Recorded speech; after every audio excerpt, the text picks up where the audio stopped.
My grandparents are Dutch immigrants in New Zealand, and in the 1970s they had a caravan that they took out camping to a rural part of the North Island for a little family fun camping trip. My mum and siblings would have been 10 or younger at the time. They were way out in the middle of nowhere near a lake in the rainforest. And after the kids had gone to sleep, my grandparents had stayed awake a little while, just reading, etc. Having a cup of tea, they started hearing strange noises, like footsteps outside and twigs breaking. Maybe a hushed voice, but thought they were going paranoid. They were getting a bit freaked out at this point, but assumed it was nothing and they'd be safe. Grandpa told me he couldn't go to sleep and suddenly heard a definite footstep right outside the caravan door.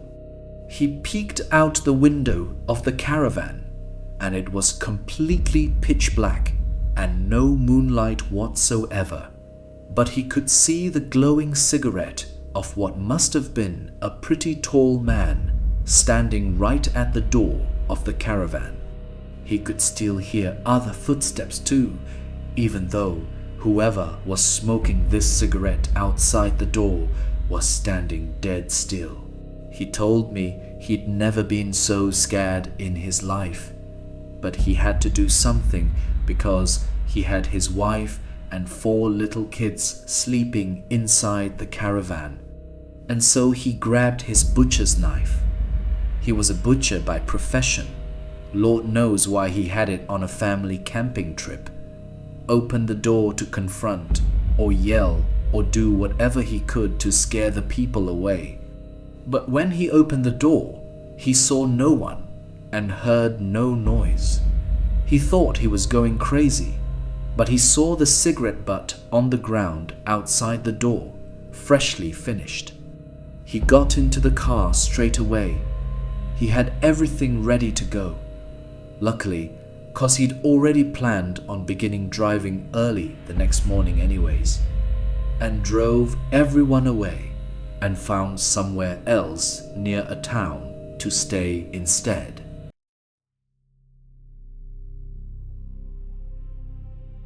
When I was quite young, around the ages of 6 to 8, we lived in a very old and creepy 2-story house together with some of my stepdad's friends being roommates because the house was so large.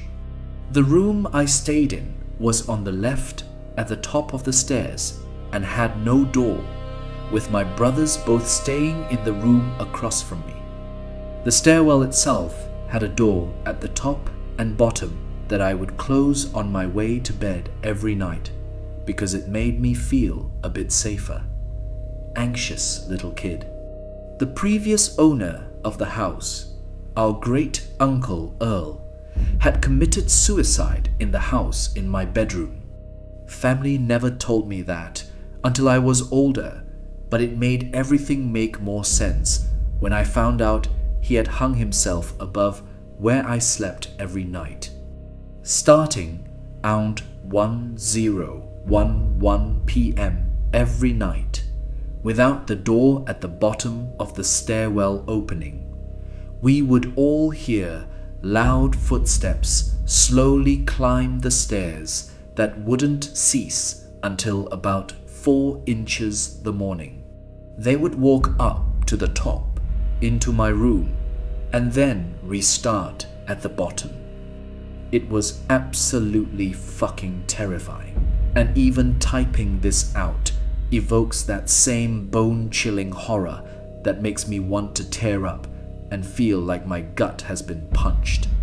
Every single night, for years of my childhood, I'd have heard these steps. My brothers did as well as mama and stepdad, and my youngest would say that he'd see people in the house at night, which was also fucked. We think he might have been extra sensitive to the spiritual stuff.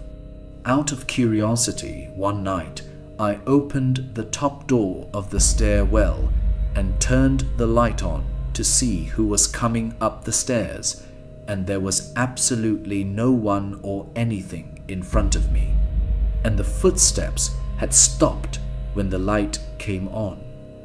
I bolted back into my room, hid under my covers just to hear them begin again at the bottom.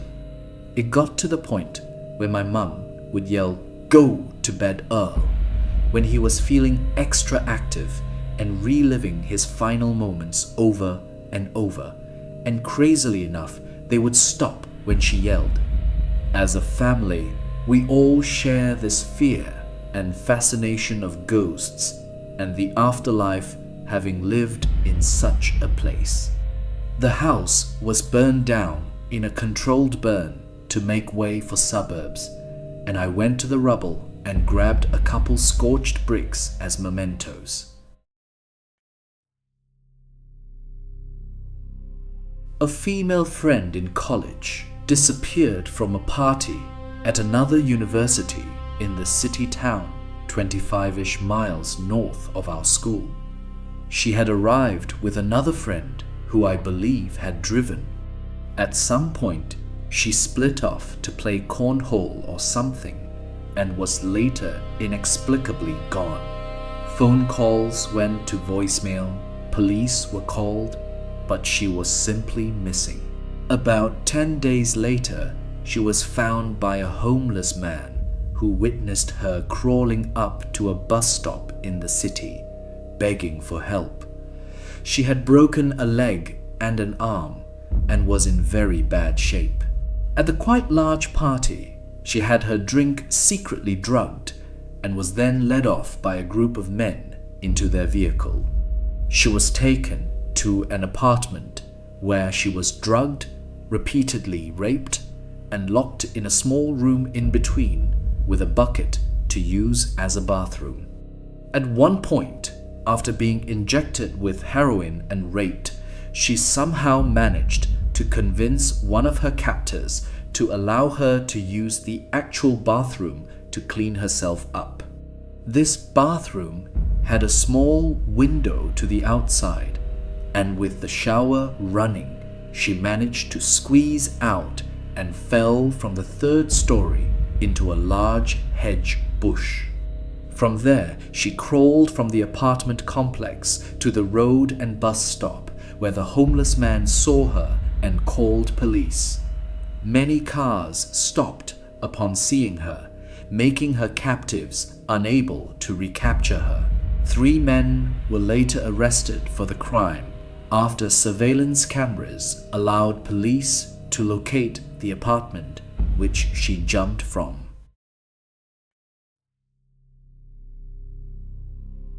My friend had this neighbor who was a retired mechanic. They lived on some properties with large front lawns and long driveways.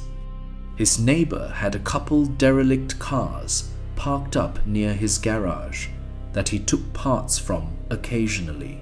This neighbor of his started hearing noises while sitting in his living room, coming from his front yard. Every time he'd go to the window, there would be nothing there. He assumed it was a raccoon or a coyote or whatever. He kept hearing the noise, so he'd go outside to look around, but would find nothing. He'd put out traps and occasionally catch something, yet the noise persisted. Soon, he started claiming that he was hearing voices coming from the front yard, like whispering. He'd go outside and look around the perimeter of his property, but would find nothing. It was persistent, so he'd started calling the cops.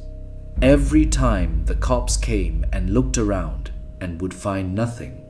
So they told him he needed to stop calling them for this and perhaps get a security camera or whatever. So this guy thought he was losing his mind. One summer evening, he couldn't sleep, so he went to the back patio to smoke a cigarette. Suddenly, he heard voices coming from the front of his house. He put his cig out and snuck around to the front and got there just in time to see the doors to his derelict conversion van silently shut. He ran back to the backyard and went inside his home and called the police to tell them what he had seen.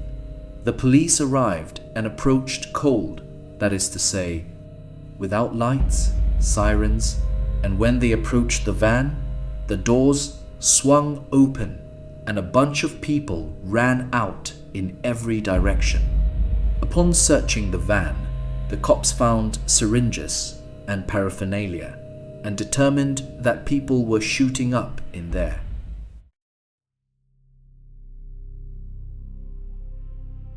I used to run the boilers in a DOE building.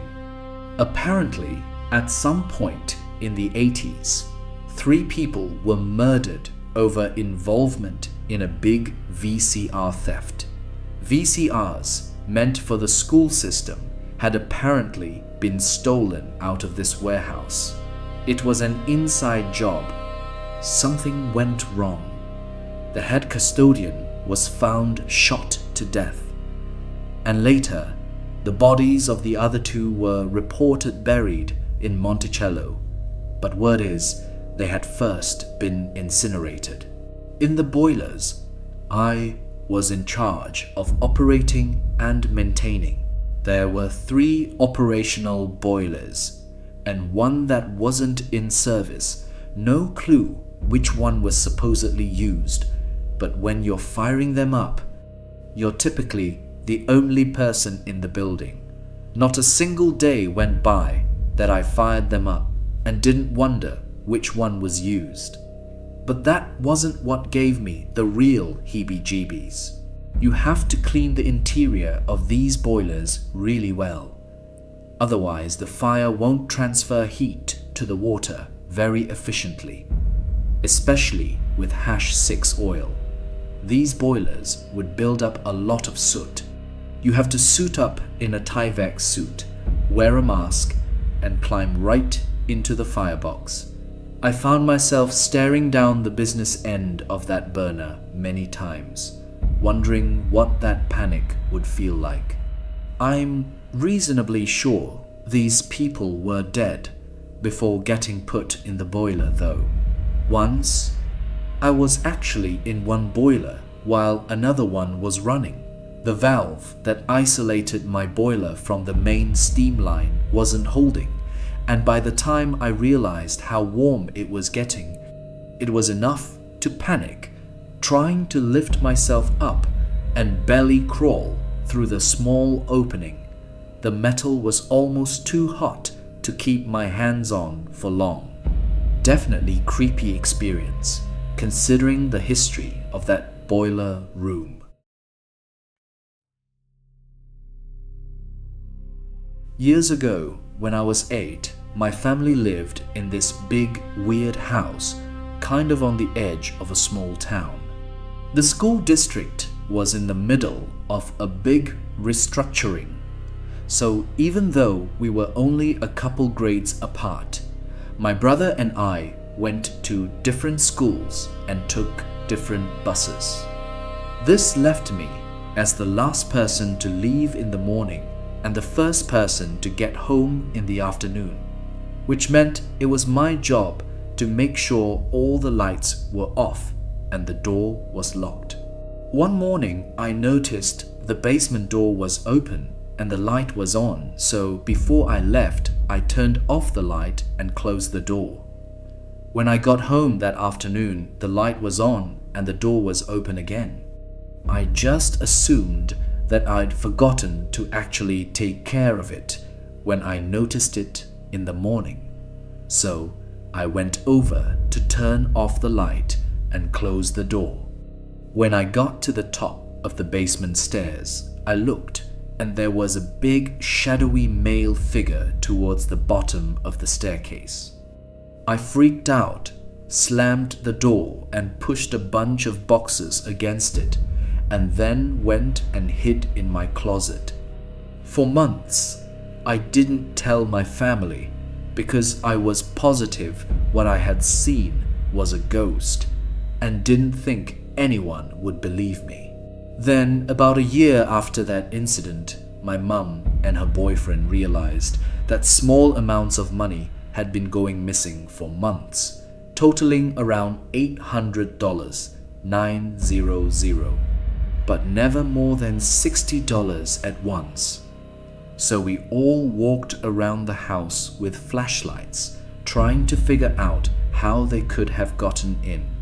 Turns out some creep was climbing in through a small hole in the outside of the house, shimmying through a crawl space, then coming up into the house through the basement.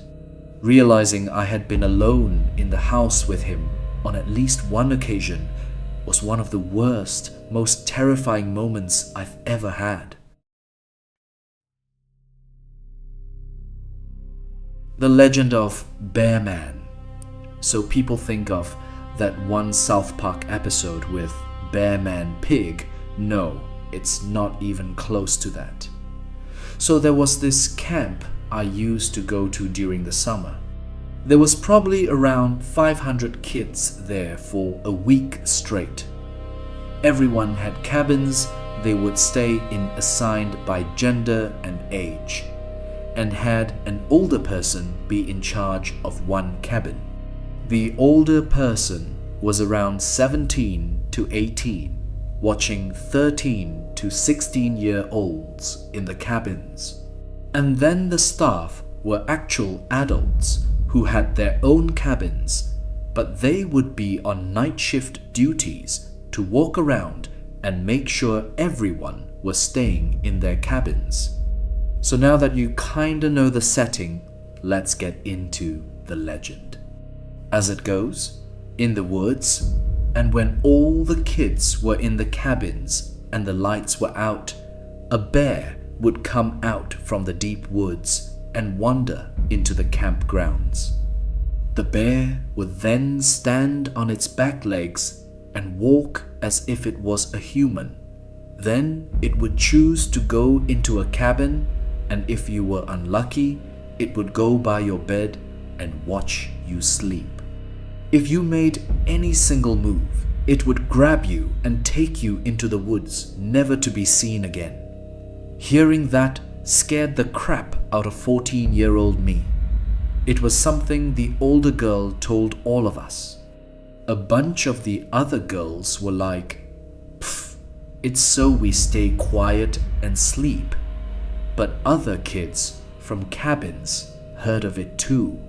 I never stopped thinking about it, and I would always try to stay as still as possible when I slept. Flash forward a few years later, I ran into one of the staff that used to work at the camp, and I told them about how scared I was about bearmen, but it was a good trick to use to get kids to stay quiet.